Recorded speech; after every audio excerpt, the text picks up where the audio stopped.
എന്റെ ഏടത്തേ, ഞാൻ ഇനി ഇത് എവിടെയാ പോയി തെരയ? അതാരുടെ കാല? എന്റെ കാല. ചെറിയമ്മ എന്താ ഇവിടെ? നിന്റെ കാലുമേ പാദസരം ഉണ്ടായിരുന്നല്ലോ, അതെവിടെ? അത് കുളിക്കുമ്പോ ഞാൻ അഴിച്ചു വെച്ചു. അസലായി. ഇന്ന് നിന്റെ കല്യാണം നിശ്ചയിട്ടാ അത് അഴിച്ചു വെക്ക. അതൊക്കെ ഇട്ടിത്തിരി ശബ്ദം ഉണ്ടാക്കണേ. ഏടത്തിയുടെ നിലവിളക്ക് കട്ടിലിനിടയിലുണ്ടെന്ന് ദിനകരൻ പറഞ്ഞിട്ട് അതിവിടെ കാണാനില്ലല്ലോ. ആരെങ്കിലും കട്ടോണ്ട് പോയോ ആവോ? നാട് നിറച്ച് കള്ളന്മാരാ. എന്താ ചെയ്യാ?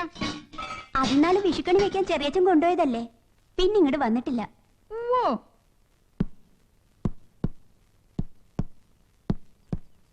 ഞാൻ ഇനി എവിടെയാ പോയി തെരയ എന്റെ ഈശ്വര? ഒരിടത്തും കാണാനില്ലല്ലോ. കണി വെക്കാൻ എടുത്തോണ്ട് പോയ ഏടത്തിയുടെ നിലവിളക്ക് നിങ്ങൾ എവിടെയാ കൊണ്ടുവച്ചത്? കിട്ടി എന്റെ കൃഷ്ണ.